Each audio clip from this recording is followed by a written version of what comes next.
नमस्कार दोस्तों, हमारे YouTube चैनल संस्कार बुक्स क्लब में आपका बहुत बहुत स्वागत है। हमने श्रीमद् भगवद गीता के महत्वपूर्ण श्लोकों की एक सीरीज शुरू की है जो आम इंसान के जीवन को समृद्ध बना सके। इस एपिसोड में आज हम लेकर आए हैं गीता के अध्याय 5 के श्लोक संख्या 8, 9, 13 व 14 का संपूर्ण अर्थ। तो आइए सुने। और हाँ, यदि आप हमारे चैनल पर नए हैं तो इसे लाइक, शेयर और सब्सक्राइब अवश्य कर लें। शुरू करते हैं आज का एपिसोड। तो सुने श्लोक 8। नैव किंचित करोमीति युक्तो मन्येत तत्त्ववित् पश्यन् ऋन्वंस परिषज्जघन श्रन गच्छन् स्वपन श्वसन। व श्लोक 9। प्रल्पन विसर्जन गरिहन ऋण मिशन निमिशन्पि इंद्रियाणि इंद्रियार्थेषु वर्तन्त इति धारयन्। श्री कृष्ण कहते हैं, जिसका मन अपने वश में है, जिसने अपनी इंद्रियों को काबू में कर लिया है, जिसका मन शुद्ध है, वो अपनी आत्मा को सब जीवों की आत्मा में देखने वाला निष्काम कर्म योगी कर्म करता हुआ भी लिप्त नहीं होता। अपने स्वरूप से जुड़ा हुआ तत्वज्ञानी यदि देखता हुआ, सुनता हुआ, स्पर्श करता हुआ, सूंघता हुआ, भोजन करता हुआ, गमन करता हुआ, सोता हुआ, श्वास लेता हुआ, बोलता हुआ, त्यागता हुआ, ग्रहण करता हुआ तथा आंखों को खोलता और बंद करता हुआ भी बिना कोई संशय किए ये माने कि सब इंद्रियां अपना अपना काम कर रही है और मैं कुछ भी नहीं करता हूं। जो मनुष्य सब कर्मों को परमात्मा में अर्पण करके और आसक्ति को त्याग कर कर्म करता है, वो मनुष्य जल में कमल के पत्ते की तरह पाप से लिप्त नहीं होता।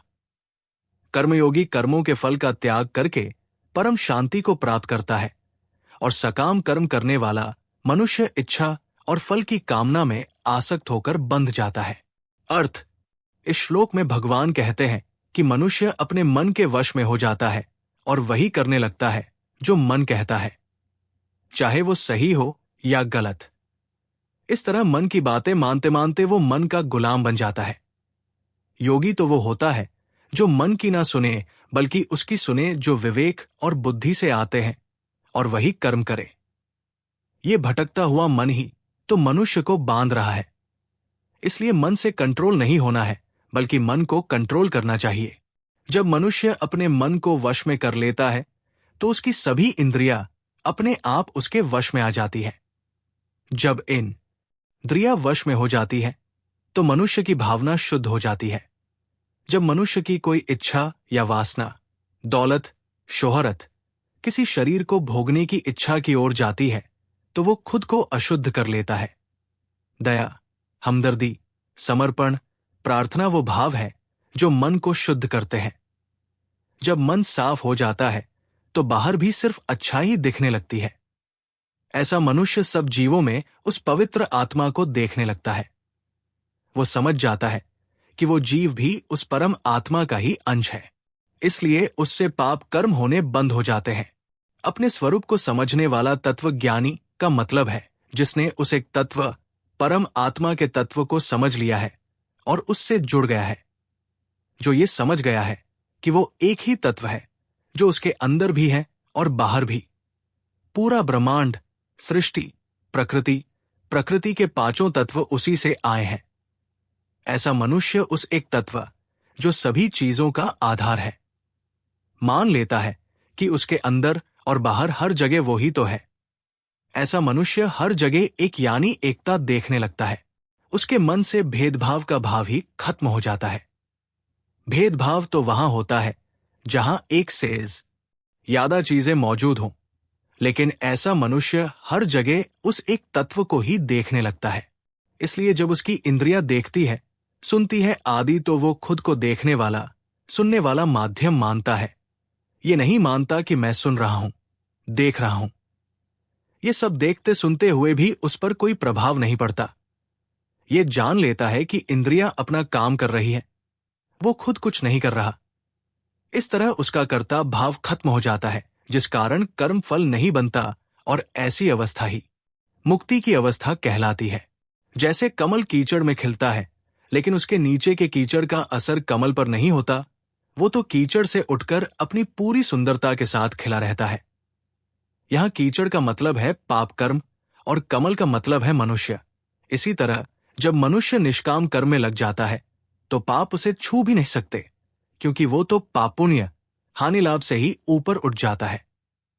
कर्मयोगी सुकून और शांति से जीवन जीता है, क्योंकि उसके मन में फल की चाहत नहीं होती। जब मन में फल पाने की इच्छा या चिंता होती है तो वो मन की शांति को खा जाती है, क्योंकि मनुष्य फल के इंतजार में ही बैठा रहता है। श्लोक 13। सर्वकर्माणि मनसा सन्न्यस्यास्ते सुखन वशी नवद्वारे पुरे देहि नैव कुर्वन् कार्यन्। व श्लोक 14। न कर्तृत्व न कर्माणि लोकस्य सृजति प्रभु न कर्मफल संयोग स्वभावस्तु प्रवर्तते। श्री कृष्ण आगे कहते हैं, अपनी प्रकृति को वश में कर जो मनुष्य सभी कर्मों का त्याग कर देता है, वो न कर्म करता है और ना करवाता है और 9 द्वारों वाले शरीर में सुख से रहता है। परमात्मा ना तो मनुष्यों के कर्तापन को, ना कर्मों को और ना ही कर्म फल को रचते हैं, बल्कि मनुष्य अपने स्वभाव से कर्म करते हैं। परमात्मा किसी के पाप या पुण्य को ग्रहण नहीं करते, बल्कि अज्ञान के कारण जो ज्ञान ढक जाता है, मनुष्य उससे भ्रमित हो जाता है। जिनका अज्ञान आत्मज्ञान को जानकर नष्ट हो गया है, उनका ज्ञान सूर्य की तरह उस परब्रह्म को प्रकाशित कर देता है। अर्थ, जब मनुष्य अपने मन को, इंद्रियों और बुद्धि को अपने वश में कर लेता है, अकर्ता भाव में इनका मालिक बन जाता है, तब वो खुद न कर्म करता है और ना कोई कर्म करवाता है। वो जानता है कि उसके अंदर प्रकृति के 3 गुण उससे कर्म करवा रहे हैं। वो तो बस उन्हें होता हुआ देखता है। वो खुद को शरीर नहीं मानता। वो खुद को आत्मा पहचान लेता है, जो 9 दरवाजे या रास्तों वाले इस शरीर में रहती है। मनुष्य के शरीर में 9 द्वार होते हैं, जो है 2 आंखें, 2 कान, 2 नाक के छेद, 1 मुंह और 2 मल मूत्र त्याग करने के द्वार। जब मन में और अहंकार से हटकर परम आत्मा से जुड़ जाता है, तब जीवन में सुख आ जाता है। इस श्लोक में यह भी बताया गया है कि परमात्मा किसी जीव के पाप पुण्य या उसके कर्मों और उनके फलों को ना तो ग्रहण करते हैं और न ही उनके बीच में आते हैं। मनुष्य खुद उसका जैसा स्वभाव होता है, वो वैसा ही कर्म करता है। उसके कर्मों के फल अपने आप बनते हैं, और वो फल कब मिलेगा, कैसे मिलेगा, किसके जरिए मिलेगा, ये कहा नहीं जा सकता। जब मनुष्य कर्म करता है तो उसकी एनर्जी फील्ड में उसके इंप्रेशन आ जाते हैं। वही धीरे धीरे फल के रूप में मनुष्य के जीवन में सामने आते हैं। कर्म में कर्तापन का भाव भी मनुष्य खुद ही पैदा करता है। परमात्मा किसी से कुछ लेते नहीं। परमात्मा तो निराकार और शुद्ध है। इसलिए इस साकार शरीर से जो कर्म किए जाते हैं, वो वहां तक पहुंच नहीं सकते। इसलिए हमारे कर्मों में परमात्मा की कोई भूमिका नहीं होती। निष्काम कर्म ही वो माध्यम है जिसके जरिए मनुष्य परमात्मा तक पहुंच सकता है। पाप पुण्य, शुभ अशुभ कर्म सकाम कर्म होते हैं, यानी ऐसे कर्म जिसमें कर्ता का भाव भी होता है और फल पाने की इच्छा भी। सकाम कर्म मनुष्य को कभी परमात्मा तक नहीं पहुंचा सकते, क्योंकि जब कर्म में कामना आ जाती है तो वो शुद्ध नहीं रह जाते। उसके फल बनते हैं, जिसे भोगने के लिए मनुष्य को फिर से जन्म लेना पड़ता है। अज्ञानता आत्मा के शुद्ध ज्ञान को ढक देती है और मनुष्य अपने गुणों और इंद्रियों के प्रभाव में आकर गलत कर्म करने लगता है। अज्ञानता से अहंकार का जन्म होता है, जो मनुष्य के मन, बुद्धि पर हावी हो जाता है और ये सभी दुखों का कारण बनता है। जिस तरह बादल के छंट जाने के बाद सूर्य की रोशनी में सब कुछ साफ साफ दिखाई देने लगता है, उसी तरह आत्मज्ञान के बाद अज्ञानता का नाश हो जाता है, जिससे अहंकार खत्म होता है।